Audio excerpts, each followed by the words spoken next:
What's up, YouTube? So, in this video, I'm going to be taking a look at Jake Fromm, quarterback out of Georgia. And he has declared for the NFL draft, and so I'm going to be taking a look at him today. I did make a video about him before the 2019 season, so if you want to check that out, I'll probably put that in the link to the description of this video if you want to check that out. This one is going to be filmed, the other one wasn't. I was just giving my overall opinions on him.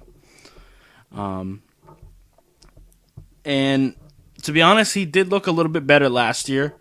I know a lot of people are questioning his arm strength, and that is a valid concern. His arm strength isn't looking the greatest. His numbers here before we get into the film. 2,860 yards passing, which is about 100 up from last year. His average is down. His touchdowns are down. Interceptions is one down, but yeah, the big concern is his accuracy right now, and his completion percentage is down too, from 67% to 60%. So that's not great. And despite his negative rushing yards, I think that's taking into account his sacks. He actually is a mobile quarterback, so don't get that too confused. But yeah, let's just get right into the film here. I got timestamps next to me, and like I've said in previous videos, I do look at more film than what I actually show.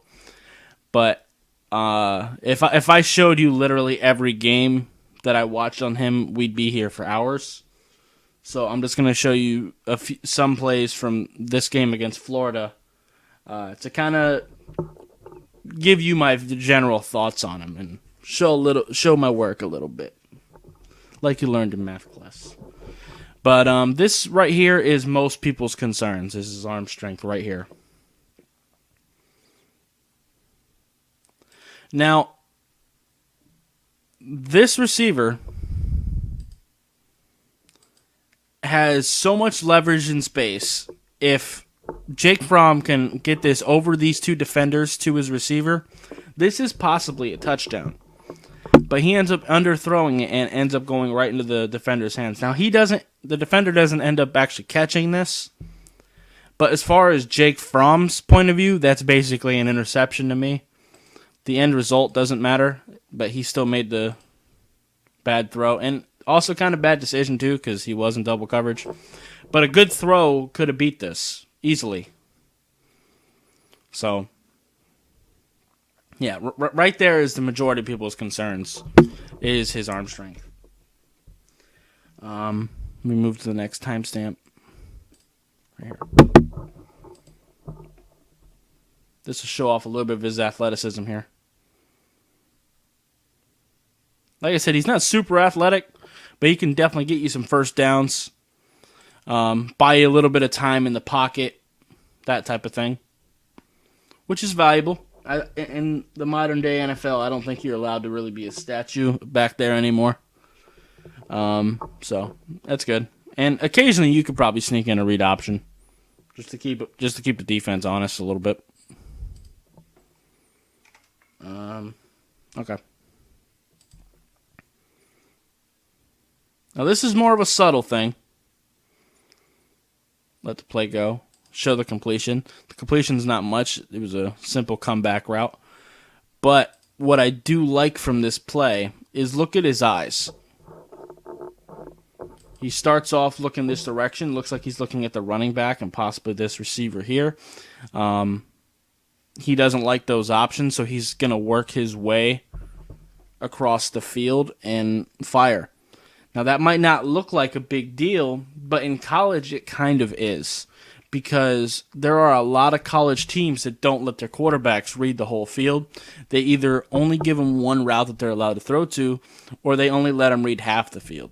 But the fact that Jake Fromm has experience reading the entire field is going to help him at the NFL level, because you're going to have to do that when it comes to the NFL. So, Next one here. This is another kind of subtle one, and I'm actually going to slow it down a little bit. Watch his hands.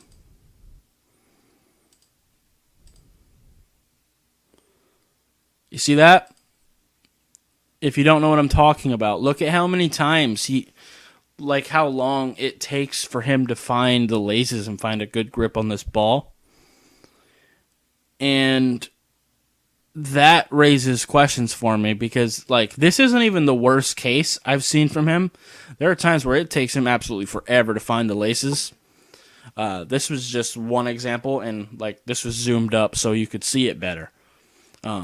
But this happened a bunch of times this game, and it happened throughout the season.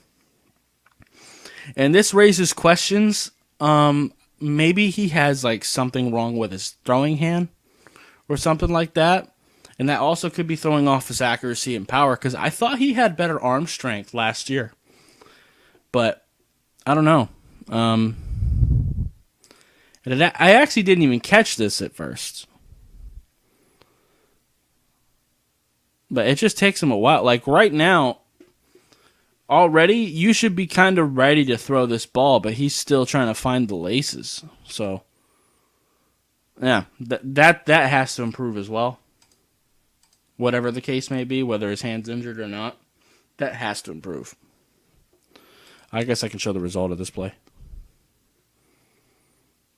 Ends up being a completion, but he does kind of, if you've seen that, he kind of threw it behind his target a little bit.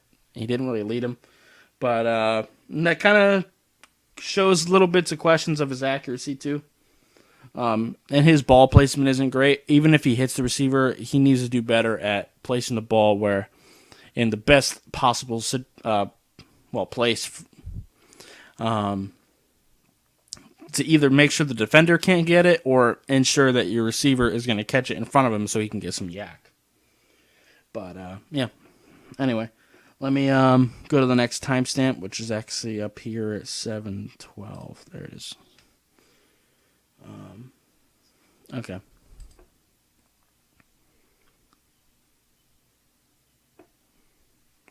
Right there shows his ability to buy some time for you. But then he just ends up overthrowing his receiver. Now, let's see what happened there. Look at his feet. He doesn't really, and he had time. If he would have tried to make this throw a little bit sooner, he could have planted that foot a little bit better, and that may have been more accurate, and that could have been a touchdown. You need to set your feet. That probably would have been a much more accurate pass. And if he would have done it sooner, he would have had time to do it. But yeah. Okay. 8:15 is the next timestamp.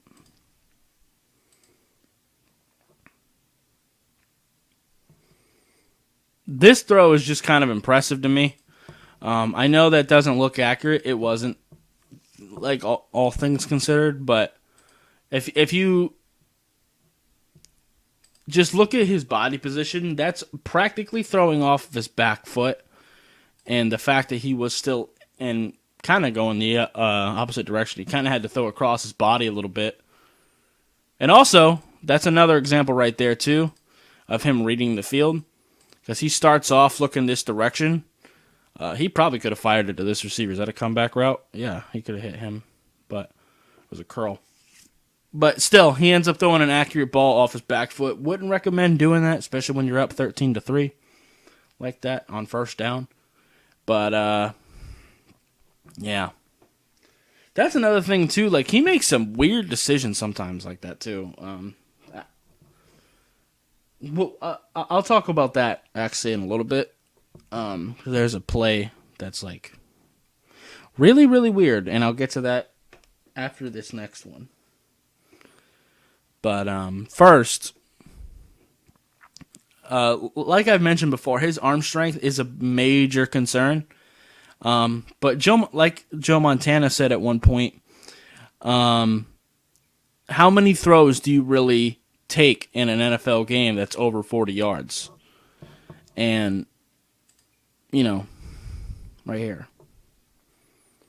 Now, he doesn't, like have that much of an arm as far as throwing far goes. It doesn't seem like, but that's not terrible velocity getting it to his receiver there. It's not great. It's not great, but it's not awful. So I just wanted to point that out a little bit. But yeah, we're gonna get to that play I mentioned before, where he just does something really weird. And if y'all can help me out and try to figure out what he was trying to do here, just to clarify the situation, they're up 16-3. They're up by 13 points at the end of the third. Yeah, it's 3rd and 8. I'm gonna watch the running back first.